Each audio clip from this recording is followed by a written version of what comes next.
Almost a year ago to the day, I uploaded a video about Reddit's distressing ban communities. For a month, this was one of my fastest ever growing videos until, suddenly, it was demonetized. Why? Well, this video deals with some of the heaviest themes that I've ever discussed. Incels, femcels, the ethics of petty crime, political extremism, sex crimes. You list it, this video probably discusses it. Now, a year on, and I wanted to start off the second volume of the Book of the Banned with a reprise of that video. Once more, let's delve into Reddit's distressing banned communities. I think that it would be best to start off light before we dive into the darker and more intense subject matter that we have in today's video. By no means is this one a walk in the park, but as you'll understand as we get further into the video, this one is relatively lighter in comparison. Let's begin with r/Hamplanethatred.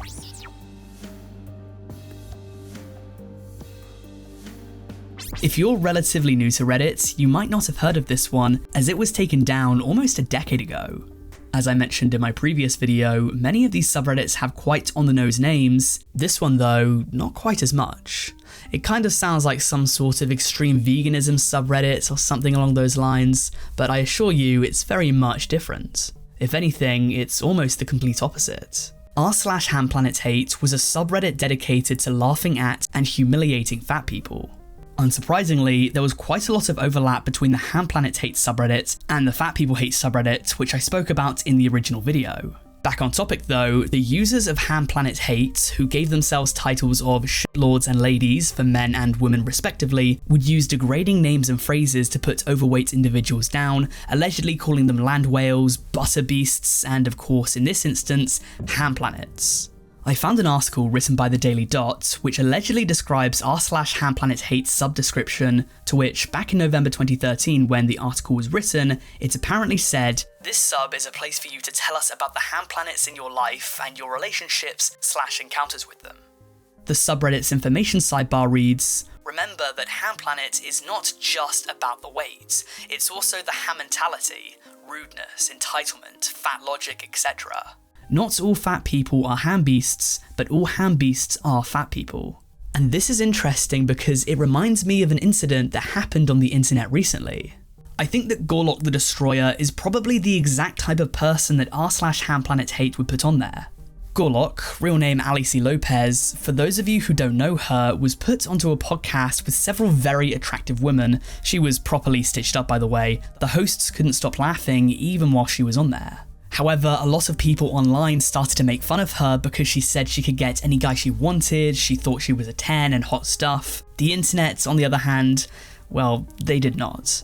There's definitely a conversation to be had when it comes to weight and obesity. To some people, mockery and ridicule will encourage them to get into a healthier, better shape. To most, however, it will do the exact opposite. Pressure makes diamonds, but it also bursts pipes. However, just like Fat People Hate before it, because it was bullying fat people, this subreddit was removed. Surprisingly to me though, it might be back now as I googled it and the results came up to say that it's now a private community. I tried to join it to see if I could, but at least as of recording this, I have not been accepted. Regardless, at least at a point in time about a decade ago, it was in fact terminated. Now, for this next one, I want to deal with it delicately because the subject matter here is very mature, so content warning right now, watch at your own discretion. With that said, let's talk about r/FindBostonBombers.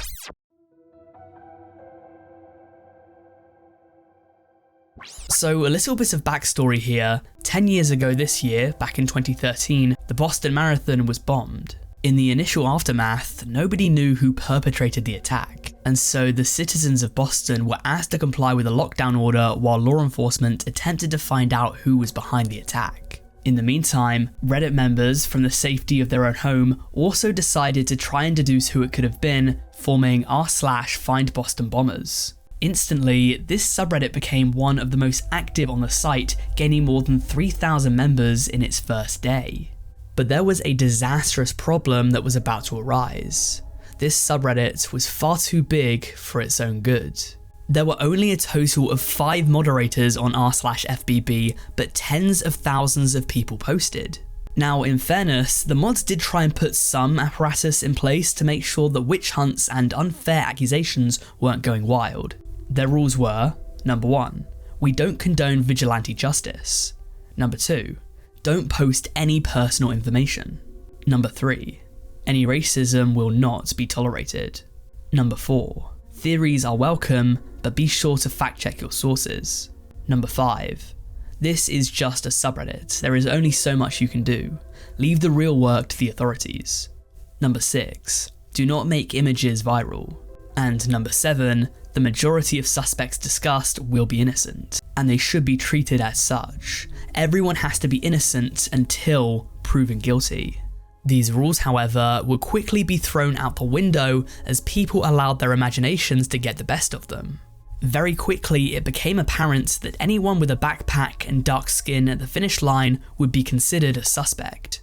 This only accelerated after the FBI released a photo of the men that they believed to have been behind this.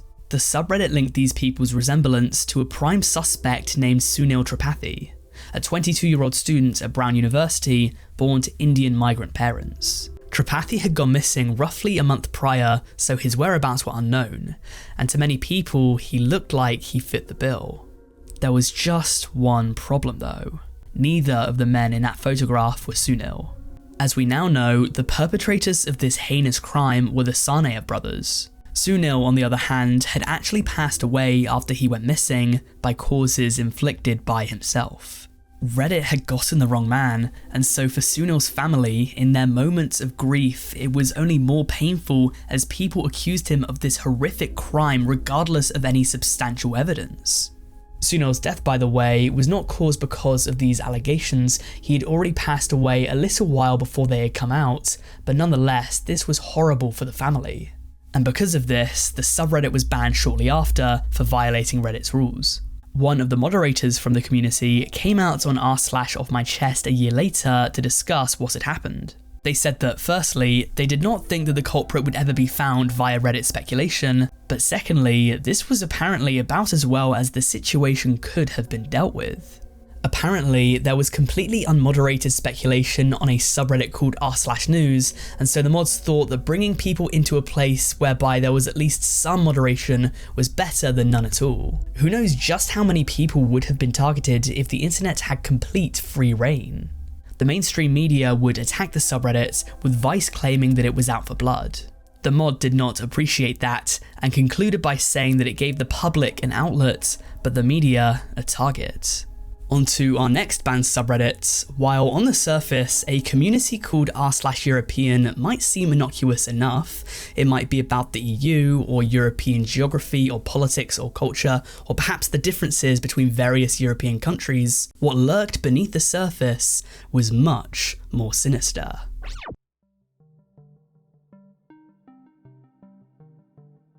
Let's cut to the chase here, shall we? r/European was a subreddit filled with white nationalists. It's the type of place that you would hear that Europe is for the Europeans and whatnot. Members of the subreddit didn't exactly take too kindly to immigration.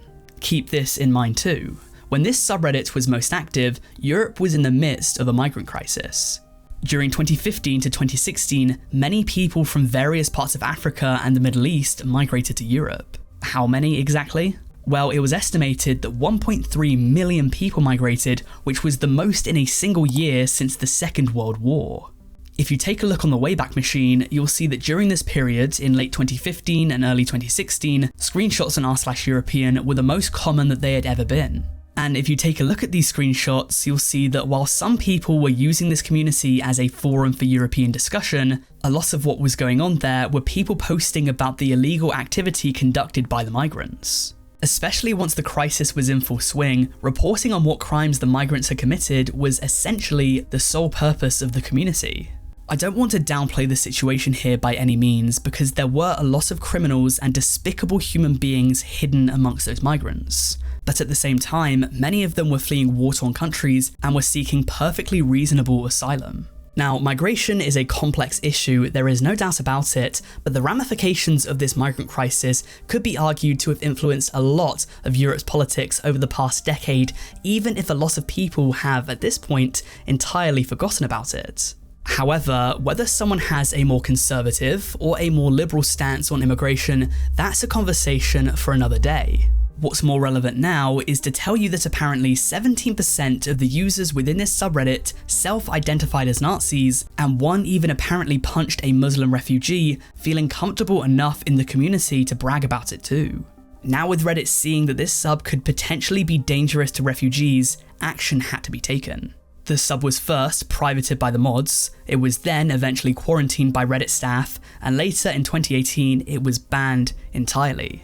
According to Vice, this led many members to migrate to the now infamous subreddit r/thedonald, as many of them seem to have believed in Donald Trump's policies, which makes sense as Donald Trump had a notoriously strict immigration stance when it came to certain countries, especially those from the Middle East. However, as you might know, later on the cycle repeated itself with r/thedonald getting erased shortly after. So where are these users today? Well, while you could hazard a few guesses, it seems as though, at least for now, the former members of r/European are spread between various different communities. But regardless, so far in this video, we have covered a wide range of topics, from white nationalism to vigilantism to even white people. So now it's time to talk about sex workers.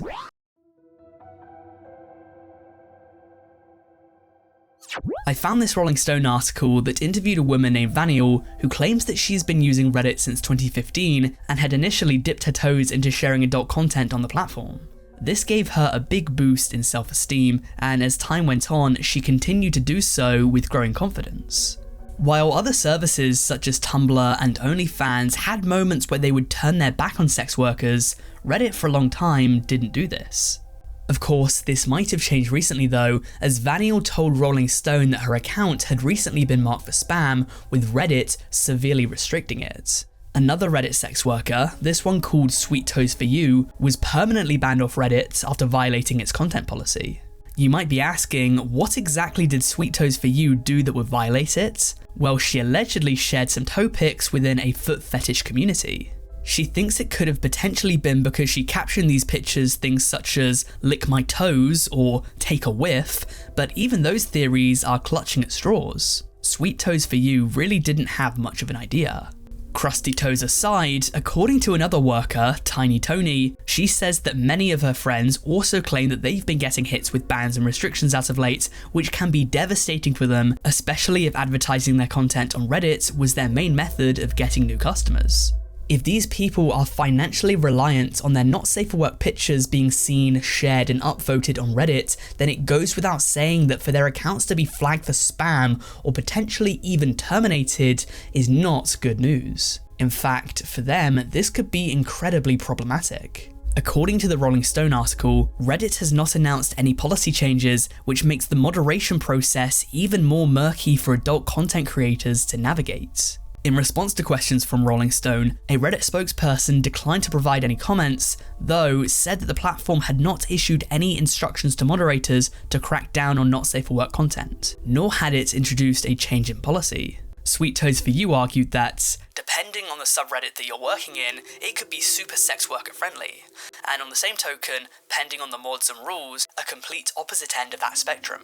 I found a post on r/sex workers that discussed this article, and many of them placed the blame on Reddit mods. You've got to think that for most subreddits, the overwhelming majority of their mods are probably men, and if we're talking stereotypically, these workers at the very least don't think that these sorts of mods take too kindly to women trying to make some cash via using their body, and so they get flagged and tagged. Whether or not Reddit cracks down on this sort of thing more in the future, we'll have to wait and see, but at least in the year or so since this article was written, nothing substantial has happened yet. But onto a banning that's happened since our last video. For this next one, this is the first time in a Reddit Book of the Banned episode that we're talking about a specific user. This is the story of Jaime Rogozinski.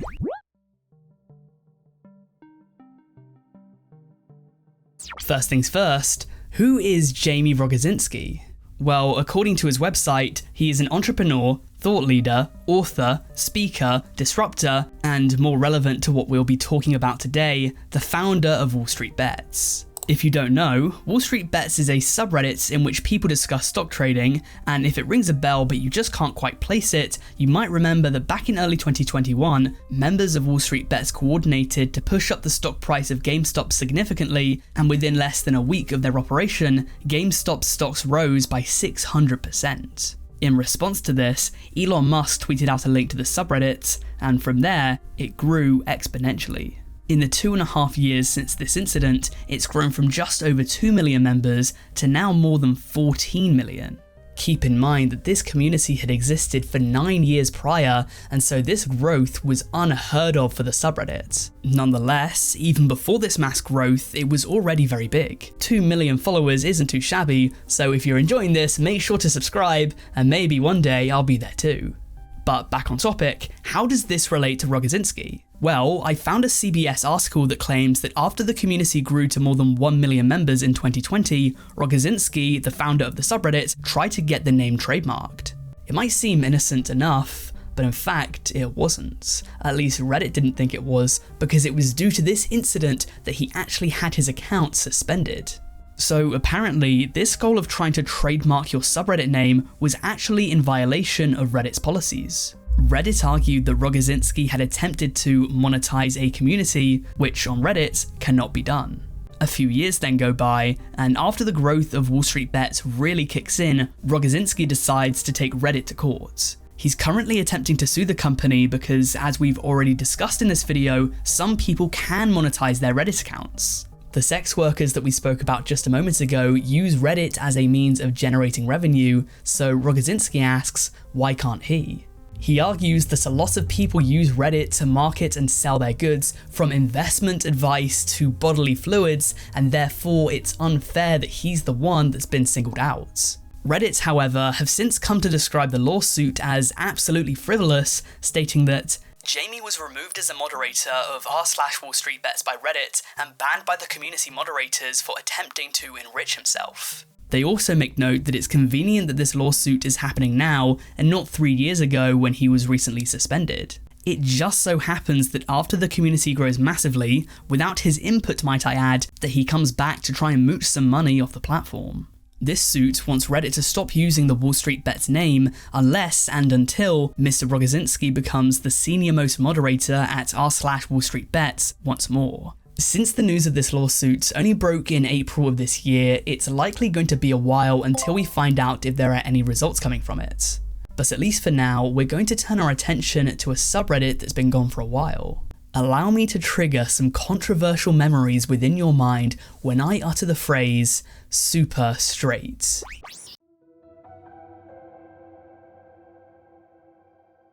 That was a phrase that took the internet by storm for about 2 weeks in early 2021 before drying up within a moment's notice. It's a phrase that I haven't heard of or even thought of for about 2 years now, so in case you missed its week of fame, allow me to tell you about it.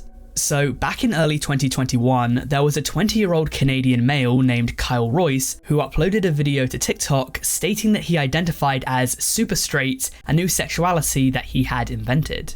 The reason that he made this sexuality was that he was apparently called transphobic because he didn't want to date a trans person. Kyle Royce claimed that to him, a trans woman wouldn't be on the cards to date because trans women are biological men, but because Kyle claims that he was labelled transphobic because of that, he decided that if he created a new sexuality, nobody could call him out on his preference because then you'd be prejudiced against him because of his sexuality, which in his mind, if you're LGBT especially, would be quite hypocritical. So now, I'm super straight. I only date the opposite gender, women, that are born women, so you can't say I'm transphobic now because that's just my sexuality, you know? This video went viral overnight, being spread around 4chan and TikTok and then the rest of the internet, and within no time, the SuperStraight movement was fully up and operational.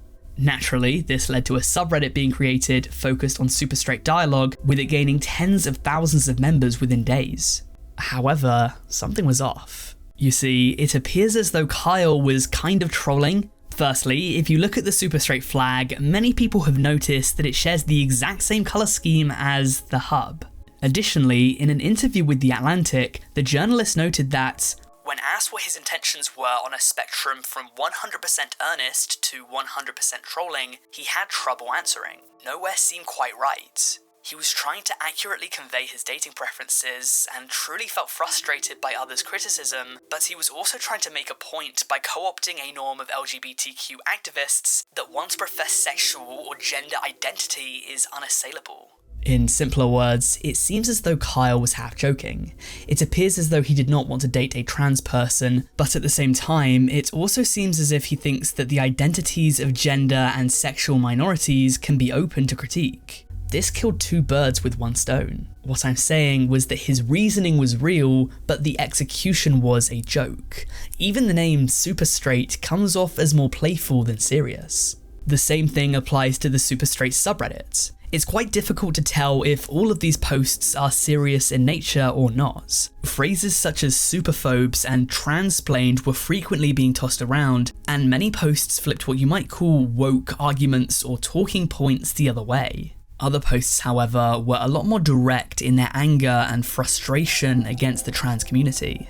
Now, this is a raw subject, especially today when it seems as though trans issues are more of a hot topic than ever. Truly, how many of these people were shamed or called bigoted for saying that they didn't want to date a transgender person, I don't know, but I can't assume that it was many. But having said that, I also know that the notion does exist. The thing is, when you look at the data, it's easy to understand why a trans person might be a bit upset at this thought process. In a 2018 study conducted by Karen L. Blair and Rhea Ashley Hoskin that featured just shy of 1,000 people, they found that only 3.3% of cisgender straight men reported that they would be willing to date a trans person, as well as an even smaller amount, only 1.8% of cisgender straight women. Even when you take other members of the LGBT community, for trans people, dating is still a struggle. In this study, only 11.5% of cisgender gay men said that they would date a trans person, compared to 29% of cisgender lesbians. There are a few theories and studies that have delved into why this dating gap exists, but as of today, we still don't have an answer. And relating this back to Reddit, despite it initially being a joke, many members of the community didn't see it as such and was using SuperStraight as a mask, as a cover to openly bash trans people, which was not the original creator's intent. Kyle Royce uploaded a video to TikTok shortly after, explaining what the movement was meant to be about. SuperStraight was never created to be hateful towards anyone, especially trans people. I created it because I was tired of getting mislabeled with extremely negative terms for having my own opinions or preferences. Regardless of my personal opinion or beliefs, I have nothing but respect for the LGBTQ community. I do not condone or associate with anybody who's using the term to hate or belittle others. Bottom line of the movement is I think everyone should be able to express their opinion and sexuality freely without being hated or negatively labeled. But regardless, clearly Reddit saw that some of the posts within this group were less than savoury, because though it was created on the 1st of March, it was banned by the 9th, making it one of the quickest subreddits of its size to be banned in history. Its banning message read, "This community was banned for promoting hate towards a marginalised or vulnerable group."